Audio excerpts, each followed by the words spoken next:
ನಮಸ್ಕಾರ ಸ್ನೇಹಿತರೆ, ಇದು ಧಾರವಾಡದ ಸಂಕಲ್ಪ ಕೋಚಿಂಗ್ ಸೆಂಟರಿಂದ ನಡೀತಿರ್ತಕ್ಕಂತಹ ಕ್ಲಾಸು. ನಾವು ಲಾಸ್ಟ್ ಕ್ಲಾಸ್ ಒಳಗಡೆ ಪ್ರೋಟಾನ್ ಹಾಗೂ ಎಲೆಕ್ಟ್ರಾನ್ಗಳ ಬಗ್ಗೆ ತಿಳ್ಕೊಂಡಿದ್ವಿ. ಅದರ ಐಡೆಂಟಿಫೈ ಮಾಡಿದವ್ರು ಯಾರು, ಯಾವ ಇಸ್ವಿ ಒಳಗಡೆ ಐಡೆಂಟಿಫೈ ಮಾಡಿದ್ರು ಅದನ್ನೆಲ್ಲವೂ ನೀವು ನೆನಪಿನಲ್ಲಿ ಇಟ್ಕೊಳ್ಬೇಕಾಗ್ತದೆ. ಅದರ ಮೇಲೆ ಪ್ರಶ್ನೆಗಳು ಬಂದಿದ್ದಾವೆ. ಸೊ ಮುಂದಿನ ಕಣ ಅಣುವಿನಲ್ಲಿರ್ತಕ್ಕಂಥ ಪರಮಾಣುವಿನಲ್ಲಿರ್ತಕ್ಕಂತಹ ಮುಂದಿನ ಚಿಕ್ಕದಾದಂತಹ ಕಣಗಳು ಅಂತಂದ್ರೆ ನ್ಯೂಟ್ರಾನ್ ಅಂತಂದೇಳಿ.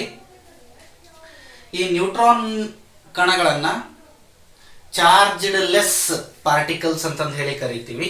1932 ಜೇಮ್ಸ್ ಚಾಡ್ವಿಕ್ ಅನ್ನೋ ಸೈಂಟಿಸ್ಟ್ ಐಡೆಂಟಿಫೈ ಮಾಡ್ತಾನೆ.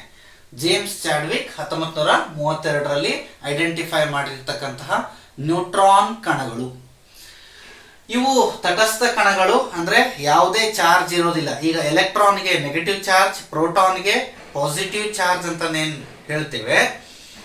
ಹಾಗೆ ನ್ಯೂಟ್ರಾನ್ಗೆ ಯಾವುದೇ ಚಾರ್ಜ್ ಇರೋದಿಲ್ಲ, ಪಾಸಿಟಿವ್ ನೆಗೆಟಿವ್ ಮುಗೀತು, ಸರಿನಾ. ಅದಾದ್ಮೇಲೆ ಪರಮಾಣುವಿನ ಕೇಂದ್ರ ಬಿಂದುವಿನಲ್ಲಿ ಇರುತ್ತವೆ. ಇದ್ರ ಮೊದಲು ತೂಕ ಹೇಳ್ಬಿಡ್ತೀನಿ, ನಂತರ ಕೇಂದ್ರ ಬಿಂದು ಟೋಟಲ್ ಅಟಾಮಿಕ್ ಸ್ಟ್ರಕ್ಚರ್ ಹೇಗೆ ಅನ್ನೋದನ್ನ ನಾನು ಹೇಳ್ತಾ ಹೋಗ್ತೀನಿ. ಈ ನ್ಯೂಟ್ರಾನ್ಗೆ ತೂಕ ಎಷ್ಟಿರುತ್ತೆ ಅಂದ್ರೆ 1.67493 ಇಂಟು 10⁻⁻27. ನಾವು ಹೋದ ತರಗತಿ ಒಳಗಡೆ ಪ್ರೋಟಾನ್ನ ತೂಕ ಎಷ್ಟು, ಎಲೆಕ್ಟ್ರಾನ್ನ ತೂಕ ಎಷ್ಟು ಅವಾಗ ಹೇಳ್ಬೇಕಾದ್ರೆ 2 ಯೂನಿಟ್ ಹೇಳಿದ್ದೆ ನಾನು ನಿಮಗೆ, mass by KG or mass by unit ಅಂತಂದು ಹೇಳಿ. ಸೊ ಎರಡರದ್ದು ನಾನು ಇಲ್ಲಿ ಮಾಸ್ ಕೊಟ್ಟಿದ್ದೇನೆ. 1.00867 mass by unit, or else ಅದನ್ನ 1.67493 into 10⁻⁻27 mass by KG. Right, ಯಾವುದನ್ನಾದ್ರೂ ನೆನಪಲ್ಲಿ ಇಟ್ಕೊಳ್ಳಿ. Better you remember this one, mass by unit. ಹಾಗೆ ಈ ನ್ಯೂಟ್ರಾನ್ಗಳು ಪರಮಾಣುವಿನ ಕೇಂದ್ರ ಬಿಂದುವಿನಲ್ಲಿರುತ್ತವೆ.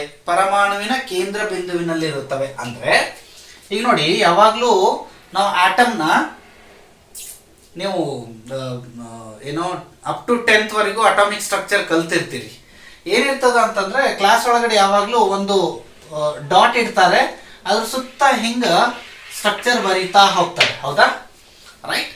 ಸೆಂಟರ್ ಒಳಗಡೆ ಏನಿರುತ್ತೆ, ಕೇಂದ್ರ ಬಿಂದುವನ್ನ ನ್ಯೂಕ್ಲಿಯಸ್ ಅಂತಂದು ಹೇಳಿ ಕರಿತೇವೆ. ಅದ್ರ ಸುತ್ತ ಎಲೆಕ್ಟ್ರಾನ್ಗಳು ತಿರುಗ್ತಾ ಇರ್ತವೆ ಅಂತ ಹೇಳ್ತಾ ಹೋಗ್ತಾರೆ, ಹೌದಾ? ಆಕ್ಚುಲಿ ಯಾವಾಗ್ಲೂ ಅಟಾಮಿಕ್ ಸ್ಟ್ರಕ್ಚರ್ ಸ್ಪೆರಿಕಲ್ ಶೇಪೇ ಇರುತ್ತಾ? ಹಾಗಿರೋದಿಲ್ಲ. Is it clear? ಯಾವತ್ತು ನೆನ್ಪಿಟ್ಕೊಳ್ರಿ, ಯಾವುದೇ ಆಟಮ್ದು ಅಟಾಮಿಕ್ ಸ್ಟ್ರಕ್ಚರು ಸ್ಪೆರಿಕಲ್ ಶೇಪ್ ಇರಲ್ಲ. Right. So we are always dealing with the invisible things. ಅಂದ್ರೆ ನಮ್ಗೆ ಇವು ಕಣಗಳು ಅಂದ್ರೆ ಪರಮಾಣು ಆಗಿರಲಿ, ನ್ಯೂಟ್ರಾನ್, ಪ್ರೋಟಾನ್, ಎಲೆಕ್ಟ್ರಾನ್, ಇವು ಯಾವ ನಮ್ಮ ಕಣ್ಣಿಗೆ ಕಾಣೋದಿಲ್ಲ. They are all imaginary explanations. For those imaginary explanation there is a proof, that's all. ಆ ಎಲ್ಲ ಇಮ್ಯಾಜಿನರಿ ಐಡೆಂಟಿಫಿಕೇಶನ್ ಏನಿದಾವಲ್ಲ ಅದಕ್ಕೆ ಎಕ್ಸ್ಪ್ಲನೇಷನ್ ಕೊಟ್ಟಿದ್ದಾರೆ. ವಿತ್ ದಾಟ್ ಎಕ್ಸ್ಪ್ಲನೇಷನ್ ನಾವು ಇದಾವೆ ಅಂತಂದು ಹೇಳಿ ನಂಬಿದೀವಿ, ಸರಿನಾ. ಎಲೆಕ್ಟ್ರಾನ್ ಇದೆ ಅಂತಂದು ಹೇಳಲಿಕ್ಕೆ ಅದರದೇ ಆದಂಥ ಎಕ್ಸ್ಪರಿಮೆಂಟ್ಗಳಿವೆ. ಪ್ರೋಟಾನ್ ಇದೆ ಅಂತ ಹೇಳಲಿಕ್ಕೆ ಅದರದೇ ಆದಂಥ ಎಕ್ಸ್ಪರಿಮೆಂಟ್ಗಳು ಕೊಟ್ಟಿದ್ದಾರೆ. Through that experiment we are believing that they are present. ಅವು ಇದಾವೆ ಅನ್ನೋದನ್ನ ನಂಬಿದೀವಿ. ಆದರೆ ಇಲ್ಲಿ ನೆನಪಲ್ಲಿ ಇಟ್ಕೊಳ್ಳಿ, ಆಟಮ್ ಅವ್ರು ಯಾವಾಗಲೂ ಸ್ಪೆರಿಕಲ್ ಶೇಪ್ ಇರುತ್ತೆ ಅಂತ ಹೇಳಿಲ್ಲ. ಯಾಕೆ ಯಾವಾಗಲೂ ನಾವು ನ್ಯೂಕ್ಲಿಯಸ್ ಬರೆದು ಅದ್ರ ಸುತ್ತ ಎಲೆಕ್ಟ್ರಾನ್ ಹಿಂಗ ಸ್ಪೆರಿಕಲ್ ಶೇಪ್ ಬರಿತಾ ಹೋಗ್ತೀವಿ ಅಂತಂದ್ರೆ easy to understand the concept ಈಸಿಯಾಗಿ ಅಂಡರ್ಸ್ಟ್ಯಾಂಡ್ ಆಗಲಿ ಅನ್ನೋ ದೃಷ್ಟಿಯಿಂದ ನಾವೇನ್ ಮಾಡ್ತೀವಿ, ಈ ಆಟಮ್ನ ಹಿಂಗ್ ಸ್ಪೆರಿಕಲ್ ಶೇಪ್ ಒಳಗಡೆ ಬರಿತಾ ಹೋಗ್ತೀವಿ, ಸರಿನಾ.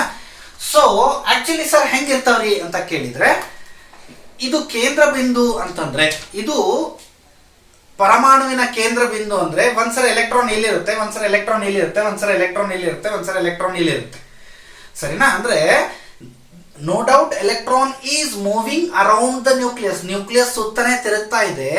ಆದ್ರೆ ಎಕ್ಸಾಕ್ಟ್ಲಿ ಸ್ಪೆರಿಕಲ್ ಶೇಪ್ ಅಲ್ಲಿ ಸುತ್ತಿರಲ್ಲ.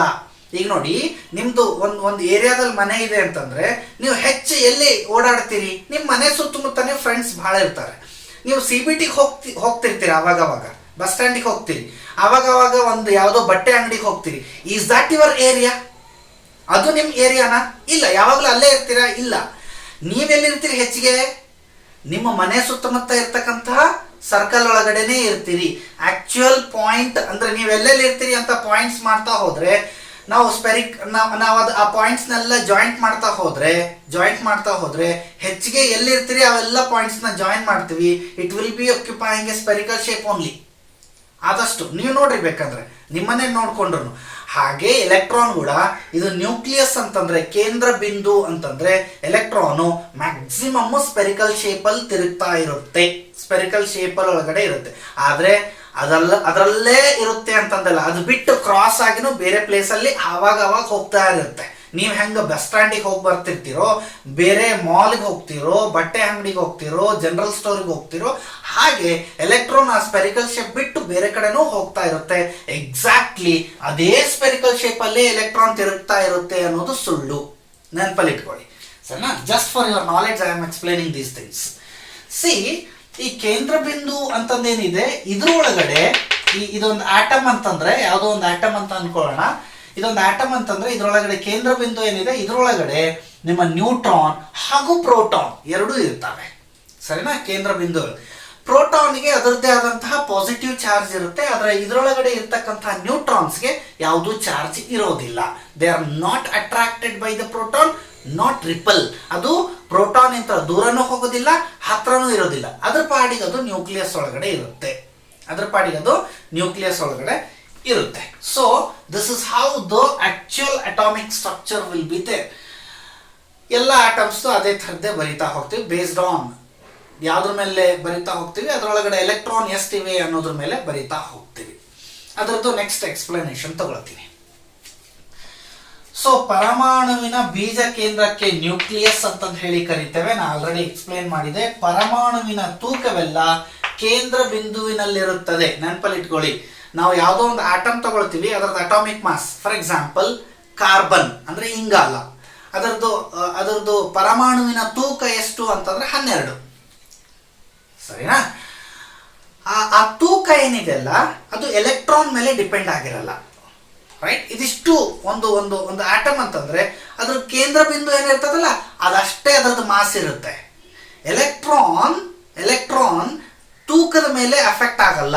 ಸೊ ಅಟಾಮಿಕ್ ಮಾಸ್ ಅಂತಂದ್ರೆ ಪರಮಾಣುವಿನ ತೂಕ ಅಂದ್ರೆ ಅದರ ಕೇಂದ್ರ ಬಿಂದುವಿನ ತೂಕ, ಕೇಂದ್ರ ಬೀಜದ ತೂಕ, ಸರಿನಾ? ಸೊ ಪರಮಾಣುವಿನ ತೂಕವೆಲ್ಲ ಅದರ ಕೇಂದ್ರದಲ್ಲಿ ಅಡಗವಾಗಿರುತ್ತದೆ, ಸರಿನಾ? ಅಂದ್ರೆ ಆಕ್ಚುಲಿ ನ್ಯೂಟ್ರಾನ್ ಹಾಗೂ ಪ್ರೋಟಾನ್ಗಳ ತೂಕ ಎಷ್ಟು ಅಂತ ನೋಡಿದ್ರೆ ಅದರದ್ದು ಅಟಾಮಿಕ್ ತೂಕ ಅಂದ್ರೆ ಪರಮಾಣುವಿನ ತೂಕ, ಸರಿನಾ? ಎಲೆಕ್ಟ್ರಾನ್ ಮೇಲೆ ಡಿಪೆಂಡ್ ಆಗಿರಲ್ಲ. ಯಾಕೆ ಎಲೆಕ್ಟ್ರಾನ್ ಮೇಲೆ ಡಿಪೆಂಡ್ ಆಗಿರೋದಿಲ್ಲ ಅನ್ನೋದನ್ನು ಹೇಳ್ತೀನಿ ನಾನು ನಿಮಗೆ.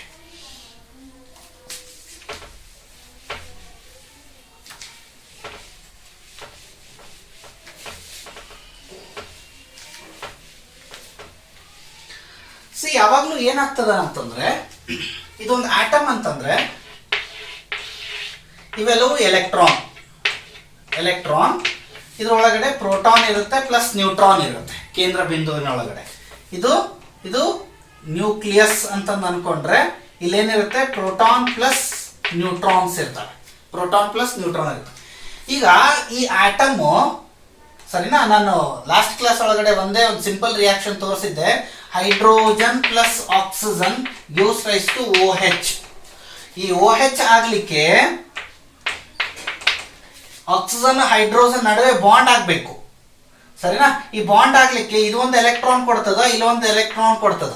ಈಗ ಏನಾಯ್ತು, ಇದು ಒಂದು ಎಲೆಕ್ಟ್ರಾನ್ ಕೊಡ್ಬೇಕು ಅಂದ್ರೆ ಎಲೆಕ್ಟ್ರಾನ್ ಅಂದ್ರೆ ಏನು, ಇದ್ರದ್ದೊಂದು ಎಲೆಕ್ಟ್ರಾನ್, ಆಕ್ಸಿಜನ್ ಇದ್ರದ್ದೊಂದು ಎಲೆಕ್ಟ್ರಾನ್ ಕೊಡ್ತದೆ, ಕರೆಕ್ಟಾ? ಎಲೆಕ್ಟ್ರಾನ್ ಹೋಗೋದು ಬರೋದು ಮಾಡ್ತಿರ್ತದ. ನಿನಗೆ ಎಲೆಕ್ಟ್ರಾನ್ ಅಲ್ಲೇ ಒಂದು ಆಟಮ್ ಒಳಗಡೆ ಇರೋದಿಲ್ಲ. ಈಗ ನೋಡ್ರಿ, ಆಕ್ಸಿಜನ್ ಅಂದ್ರೆ ನಮ್ಗ ಏನೋ ಬರೀ O ಅಂದ್ರೆ ಬರೀ ನೆಸೆಂಟ್ ಒಂದೇ ಸಿಂಗಲ್ ಆಟಮ್ ಒಳಗಡೆ ಅವೈಲಬಲ್ ಇಲ್ಲ. Oxygen is available in O2 form, ಆಮ್ಲಜನಕದ ರೂಪದಲ್ಲಿ ನಮ್ಗೆ ಸಿಗ್ತದೆ. ಆಮ್ಲಜನಕ O2 ಫಾರ್ಮ್ ಒಳಗಡೆ ಸಿಗ್ತದೆ. ಬರೀ ಒಂದೇ ಒಂದು ಪರಮಾಣು ಆಮ್ಲಜನಕ ಆಗಿರಂಗಿಲ್ಲ. ಆಮ್ಲಜನಕದ ಪರಮಾಣು ಇದು ಆಮ್ಲಜನಕದ ಸಂಯುಕ್ತ ರೂಪದಲ್ಲಿ ನಮಗೆ ಹೆಚ್ಚಿಗೆ ಸಿಗ್ತದ, ಪರಮಾಣುವಿನ ರೂಪದಲ್ಲಿ ಯಾಕೆ ಸಿಗೋದಿಲ್ಲ ಅಂತಂದ್ರೆ ಅದು ಸ್ಟೇಬಲ್ ಇರಲ್ಲ. ಟು ಬಿಕಮ್ ಸ್ಟೇಬಲ್, ಹಾಗಾಗಿ ಒಬ್ಬರೇ ಇದ್ರೆ ಅನ್ಸ್ಟೇಬಲ್ ಅಂತಂದು ಮನುಷ್ಯರಿಗೂ ಅದು ಅಪ್ಲೈ ಆಗ್ತದ, ಸರಿನಾ? ನಾವು ಸಹ ಒಬ್ಬರೇ ಇದ್ರೆ ಬಹಳ ಅನ್ಸ್ಟೇಬಲ್, ಇನ್ನೊಬ್ಬರ ಜೊತೆಗಿರಬೇಕು. ಹಾಗಾಗಿ ಸಮಾಜದ ನಡುವೆ ನಾವು ಬದುಕ್ತಾ ಇರ್ತೀವಿ. ಸಮಾಜದಲ್ಲಿ ನಾವಿದ್ರೆ ನಾವು ಒಂಟಿ ಅಲ್ಲ, ಅವಾಗ ನಾವು ಸ್ಟೇಬಲ್ ಇರ್ತೀವಿ. ನನಗೆ ಊಟ ಬೇಕು, ನನಗೆ ನೀರು ಬೇಕು, ನನಗೆ ಓಡಾಡ್ಲಿಕ್ಕೆ ದಾರಿ ಬೇಕು, ರೋಡ್ ಬೇಕು, ಇವೆಲ್ಲವೂ ಸಮಾಜದಲ್ಲಿ ಇದ್ದಾಗ ಮಾತ್ರ ಸಿಗ್ತದೆ. ನಾನು ಒಬ್ಬನೇ ಇರ್ತೀನಿ ಅಂತಂದ್ರೆ ಅವೆಲ್ಲ ಮಾಡ್ಕೊಳ್ಲಿಕ್ಕೆ ಆಗ್ತದ? ಹಾಗಾಗಿ ರಾಸಾಯನಿಕ ವಸ್ತುಗಳು ಹಾಗೆ, ಅವು ಯಾವಾಗಲೂ ಒಂದೊಂದಾಗಿ ಇರೋದಿಲ್ಲ, ಅವು ಸಹ ಸಂಯುಕ್ತ ರೂಪದಲ್ಲೇ ಸಿಗ್ತವೆ. ಸೊ ಎಲೆಕ್ಟ್ರಾನ್ ಏನಾಗ್ತದೋ ಯಾವಾಗ್ಲೂ ಮೂಮೆಂಟ್ ಇರ್ತದ. ಒಂದು ಆಟಮ್ ಇಂದ ಇನ್ನೊಂದು ಆಟಮ್ಗೆ, ಒಂದು ಪರಮಾಣುವಿನ ಇನ್ನೊಂದು ಪರಮಾಣುವಿಗೆ ಹೋಗ್ತದ, ಆ ಪರಮಾಣುವಿನ ಈ ಕಡೆ ಬರ್ತದ. ಸೊ ಬಿಕಾಸ್ ಅದರದ್ದು ತೂಕ ಪರಮಾಣುವಿನ ಮೇಲೆ ಅಫೆಕ್ಟ್ ಆಗೋದಿಲ್ಲ. ಹಾಗಾಗಿ ಪರಮಾಣುವಿನ ತೂಕ ಅದರ ಕೇಂದ್ರದಲ್ಲಿ ಅಡಗವಾಗಿರುತ್ತದೆ ಅಂತ ಹೇಳ್ತಾರೆ. ಇದು ನೆನಪಲ್ಲಿ ಇಟ್ಕೊಳ್ಳಿ. ಹಾಗೆ ಒಂದು ಆಟಮ್ ಬರಿಬೇಕಾದ್ರೆ ನಾವು ಯೂಶುವಲಿ ಹೀಗೆ ಬರಿತೀವಿ, ಎಕ್ಸ್ ಅಂತಂದು ಹೇಳಿ ಬರೆದು ಅದ್ರ ಮೇಲೆ ಎ ಝೆಡ್ ಅಂತಂದು ಹೇಳಿ ಬರಿತೀವಿ. ನೀವು ಪೆರಿಯಾಡಿಕ್ ಟೇಬಲ್ ತೆಗೆದು ನೋಡ್ರಿ, ಆವರ್ತಕ ಕೋಷ್ಟಕ ಅಂತಂದು ಏನು ಕರಿತೀವಿ ಅದ್ರೊಳಗಡೆ ತೆಗೆದು ನೋಡ್ರಿ, ದೊಡ್ಡದಾಗಿ ಎಕ್ಸ್ ಅಂತ ಬರೆದು ಅದ್ರ ಮೇಲೆ ಎ ಅಥವಾ ಒಂದು ಯಾವ್ದಾದ್ರು ಆಟಮ್ ಬರ್ದಿರ್ತಾನೆ, ನಾವು ಸೋಡಿಯಂ ಅಂತ ಬರ್ದಿರ್ತಾನೆ, ಅಥವಾ ಯಾವುದೋ ಒಂದು ಅವ್ರಿಗೆ ಯಾವ್ದು ಇದು ಇರ್ತದೆ ಅದನ್ನ ಕೊಟ್ಟಿರ್ತಾರೆ, ಸರಿನಾ? ಮೇಲೆ ಎ ಆಮೇಲೆ ಕೆಳಗಡೆ ಝೆಡ್ ಅಂತ ಏನು ಬರೆದಿರ್ತಾರೆ. ಇದಕ್ಕೆ ಈ ಎಕ್ಸ್ ಇಂಡಿಕೇಟ್ಸ್ ಎಲಿಮೆಂಟ್, ಅಂದ್ರೆ ಯಾವುದು ಪರಮಾಣು, ಯಾವ ಪರಮಾಣುವಿನ ಎಲಿಮೆಂಟ್ ಅಂದ್ರೆ ಪರಮಾಣು, ಇಲ್ಲಿ ಯಾವ ಪರಮಾಣುವಿನ ಸಂಕೇತ ಇದು, ಸೋಡಿಯಂದು, ಕಾರ್ಬನ್ದು, ಆಕ್ಸಿಜನ್ದು ಅನ್ನೋದನ್ನ ಇಂಡಿಕೇಟ್ ಮಾಡುತ್ತೆ. X indicates element, the type of the element. A indicates, ಇದು ಎ ಏನ್ ಕೊಡುತ್ತೆ ಅಂತಂದ್ರೆ ಎ ಇಂಡಿಕೇಟ್ಸ್ ಪರಮಾಣುವಿನ ತೂಕ ಅಥವಾ ಪರಮಾಣುವಿನ ತೂಕದ ಸಂಖ್ಯೆ ಅಂತನೂ ಹೇಳ್ಬೋದು. ಪರಮಾಣುವಿನ ತೂಕದ ಸಂಖ್ಯೆ, ಮಾಸ್ ನಂಬರ್ ಅಂತಂದು ಹೇಳ್ತೀವಿ. ಇದನ್ನ ಪರಮಾಣುವಿನ ತೂಕ ಅಥವಾ ತೂಕದ ಸಂಖ್ಯೆ, ರೈಟ್? ಈ ಝೆಡ್ ಏನಿದೆಯಲ್ಲ ಇದು ಪರಮಾಣುವಿನ ಸಂಖ್ಯೆ, ಅಟಾಮಿಕ್ ನಂಬರ್. ಪರಮಾಣುವಿನ ಸಂಖ್ಯೆಯನ್ನ ಇಂಡಿಕೇಟ್ ಮಾಡ್ತಾರೆ. ಸೊ ಝೆಡ್ ಇಂಡಿಕೇಟ್ಸ್, ಇಂಗ್ಲಿಷ್ನಲ್ಲೂ ಹೇಳ್ತೀನಿ, Z indicates atomic number, X indicates which element you are explaining, and A indicates the mass number. Mass number, is it clear? ಅಥವಾ ಮಾಸ್ ಅಂತಂದು ಹೇಳ್ಬೋದು, ಬರೀ ತೂಕ ಅಂತಂದು ಹೇಳ್ಬೋದು. ಒಂದು ಎಕ್ಸಾಂಪಲ್ ಕೊಡ್ತೀನಿ ನೋಡ್ರಿ.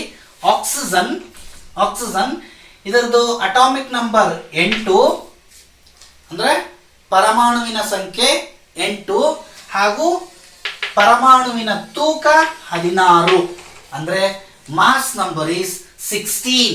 ಇದರೊಳಗಡೆ 16 ಒಳಗಡೆ ಪರಮಾಣುವಿನ ತೂಕ ಅಂತಂದ್ರೆ ಏನಂತ ಹೇಳಿದೆ, ಅದರದ್ದು ಕೇಂದ್ರ ಬಿಂದು ಒಳಗಡೆ ಅಡಕವಾಗಿರುತ್ತೆ ಅಂತ ಹೇಳಿದೆ. ಕೇಂದ್ರ ಒಳಗಡೆ ಏನಿರ್ತದ, ಕೇಂದ್ರ ಬಿಂದುವಿನ ಒಳಗಡೆ ಪ್ರೋಟಾನ್ ಹಾಗೂ ನ್ಯೂಟ್ರಾನ್ ಎರಡೂ ಇರ್ತವೆ. ಸೊ 16 ಒಳಗಡೆ 8 ಪ್ರೋಟಾನು 8 ನ್ಯೂಟ್ರಾನು, ನೆನ್ಪಿಟ್ಕೊಳ್ರಿ.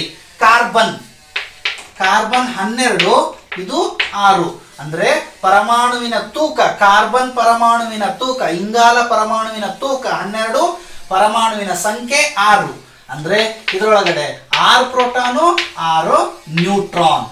ಸೊ ಪರಮಾಣುವಿನ ಸಂಖ್ಯೆ ಇದು 6. ಯಾವಾಗ್ಲೂ ತೂಕದೊಳಗಡೆ ಅರ್ಧ ಪ್ರೋಟಾನು ಅರ್ಧ ನ್ಯೂಟ್ರಾನ್ ಇರ್ತವೆ. ಇದಿಷ್ಟು ನ್ಯೂಟ್ರಾನ್ ಹಾಗೂ ಅಟಾಮಿಕ್ ಸ್ಟ್ರಕ್ಚರ್, ಅಂದ್ರೆ ಪರಮಾಣುವಿನ ಹೇಗೆ ಓವರ್ ಆಲ್ ಪಿಕ್ಚರ್ ಇರ್ತದೋ ಅದನ್ನ ಹೇಳ್ತಾ ಇದ್ದೀನಿ. ನೆಕ್ಸ್ಟ್ ನಿಮಗೆ ಪರಮಾಣುವಿನ ಬಗ್ಗೆ ಮತ್ತೊಂದು ಸ್ವಲ್ಪ ಹೇಳೋದಿದೆ, ಅದಾದ ಮೇಲೆ ನಿಮಗೆ ಸಂಯುಕ್ತ ವಸ್ತುಗಳ ಬಗ್ಗೆ ಹೇಳ್ತಾ ಹೋಗ್ತೇನೆ.